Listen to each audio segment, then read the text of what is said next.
రామయ్య తండ్రి మా నోములన్నీ పండినాయి రామయ్య తండ్రి మా సామి వంటి నువ్వేలే రామయ్య తండ్రి రామయ్య తండ్రి ఓ రామయ్య తండ్రి మా నోములన్నీ పండినాయి రామయ్య తండ్రి మా సామి వంటి నువ్వేలే రామయ్య తండ్రి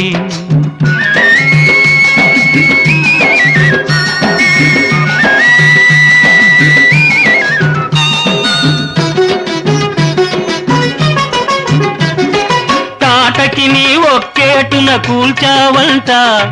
శివుని విల్లు ఒక దెబ్బక ఇరిశావంట తాటకి నీ ఒక్కేటున కూల్చావంట శివుని విల్లు ఒక దెబ్బక ఇరిశావంట పరశురాముడంత ఓన్ని పారదరిమినావంట ఆ కథలు చెప్పుతుంటే విని ఒళ్ళు మరిచి